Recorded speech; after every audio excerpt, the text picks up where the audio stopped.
Attract students internationally. Don't be shy. Students from all over the world want to come to Africa. They want to come to know African societies, African culture, African ecology, African ideas, African business opportunities. Put your doors open and advertise. You will find students coming from around the world. Also, I might add, paying students, because this is also part of the business proposition for universities. You have a dynamic diaspora all over the world. Faculty, African faculty throughout the United States, Europe, the Caribbean, Asia. Find ways to attract them, bring them home, part-time or full-time. This is exactly what has been a key to success in some of the most dynamic countries of the world.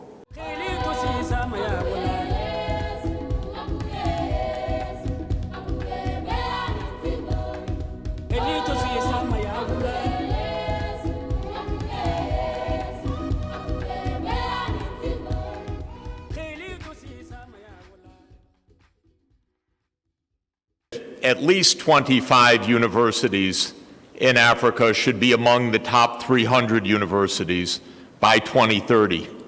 This is something we can watch year by year to watch the progress. This is something we can aim for clearly, and this is something that we can achieve. And what is important about this is that it is a very important goal for this region. It's also a competitive one, because we're going to need to overtake some universities in other parts of the world, let's be clear. This is to join top ranks of universities. The current situation is not satisfactory.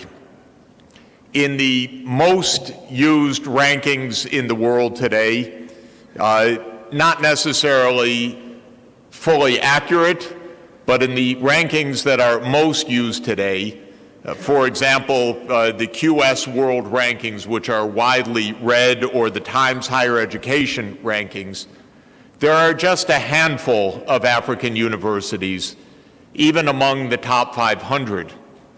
Only 8 in the top 300 today. And of those, 4 are in South Africa, and 4 are in Egypt, and not 1 is in sub-Saharan Africa, outside of South Africa. And so this is a real challenge. And that, I think, is good for us and good for you as facing this challenge. Why does it matter? It matters because we know that Africa's economic development, its role in the world, its security in the world, the well-being of what will soon be 2 billion people on the African continent depends on the vitality, on the dynamism, on the quality, on the leadership of its top knowledge, its scientific and technical expertise, and its institutions of higher learning. So this is a great challenge, but it is a challenge that can be met. And it's fitting that we're meeting in Kigali, where this challenge is being met, because Kigali, before our eyes, in just a short period of time, is becoming a world hub of knowledge, a place where major universities are gathering, where new institutions are assembling, and where we know that these objectives will be achieved. And Kigali is also showing the ability to attract partners from all over the world. And I was really delighted to learn that our MC is from Carnegie Mellon University, Africa campus. This has special meaning for me for several reasons. One is, of course, Carnegie Mellon is one of our greatest universities in the United States and one of the world's greatest universities. But it's notable that it is a university in Pittsburgh which was known as a heavy industrial town, a polluted city, not in the forefront technologically.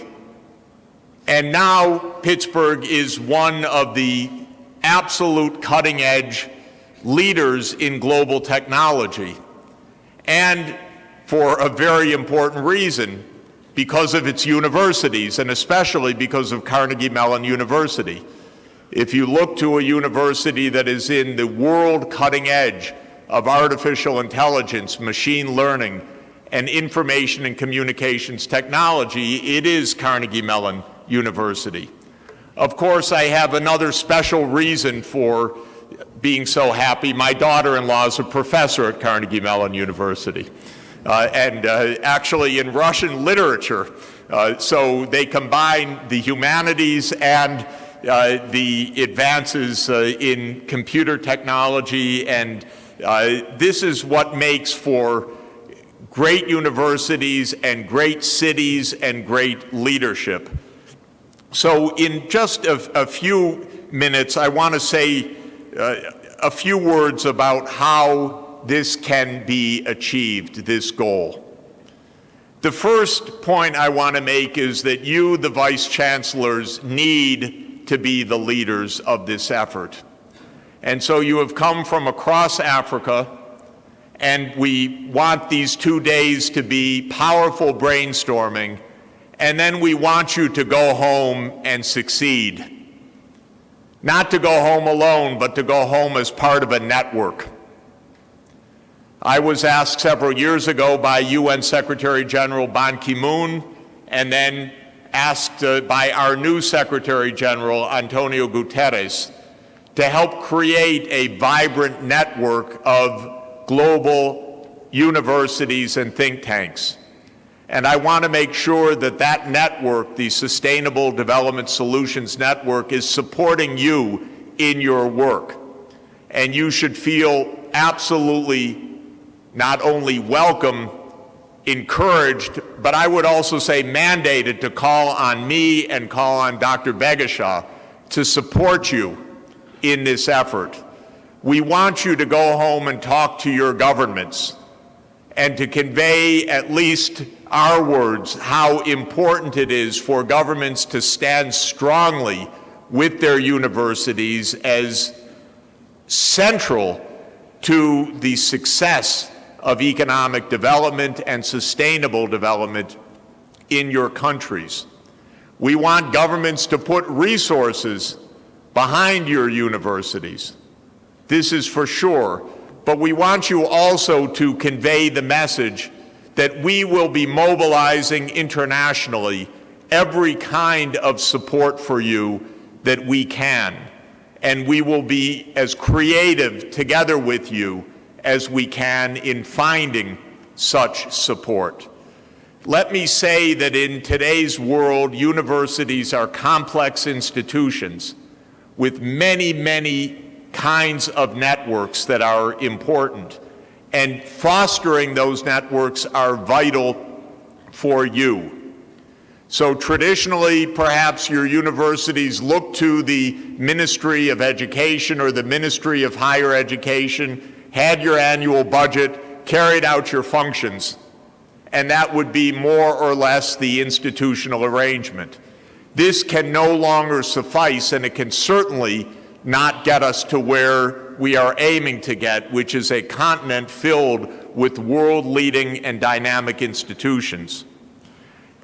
We need you to be empowered and empowering to find new partners, international university partners for exchanges, for faculty exchanges, for student exchanges, for helping to build new curricula that are up to date and cutting edge. We need you to be working together with leading businesses. And I should emphasize, by the way, that the world's leading universities don't just train business leaders, they depend on businesses for their excellence.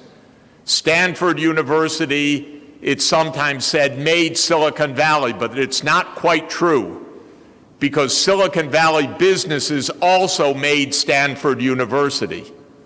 Many of the faculty members of electrical engineering in the first days of the new transistor age came from business to the departments of engineering in Stanford, University of California at San Francisco, to Berkeley, and to others. So the businesses made the quality universities, not only the universities making the quality businesses. Africa has many important businesses.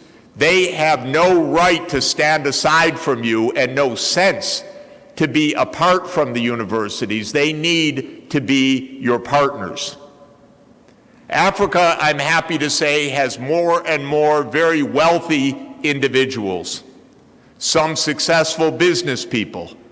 They need to be your philanthropists and benefactors. This is not the tradition for every university, but I would tell you it's the tradition for every successful university. Foster support.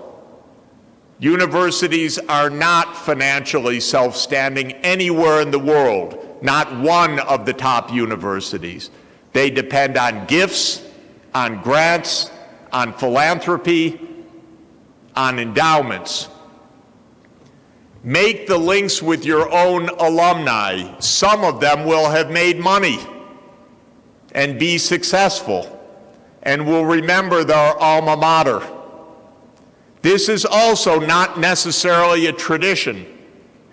And for many universities, you're new, 10 years old, 5 years old, 20 years old. I can tell you, since I've been at 2 universities in my career, Harvard University and Columbia University, they work nonstop keeping in touch with their alumni because the alumni support the universities financially and make it possible for them to have programs of excellence. Attract students internationally. Don't be shy. Students from all over the world want to come to Africa. They want to come to know African societies, African culture, African ecology, African ideas, African business opportunities.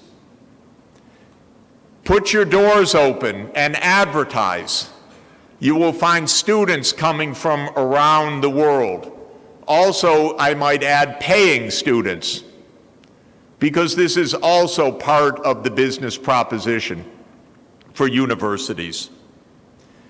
You have a dynamic diaspora all over the world.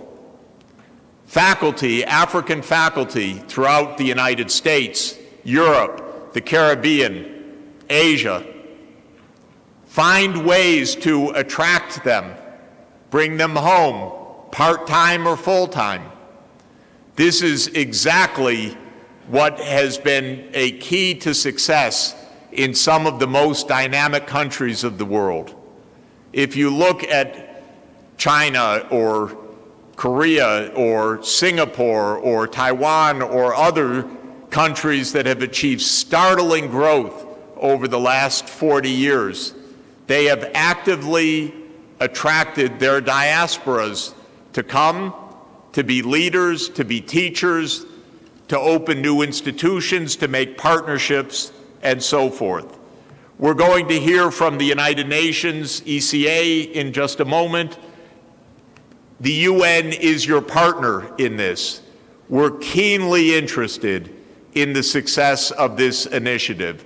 The Secretary General of the United Nations, Antonio Guterres, sends his special warm regards, and he is very, very keenly supportive of this initiative, and I will be with him Friday at the G20 to report on what I know will be a successful gathering for all of us. So, ladies and gentlemen, we're here to think big, to be bold, to be innovative. Remember that the success of your countries, the success of Africa, depends on the success of its leading institutions of higher learning, and we're so grateful that the leaders of African higher education are here.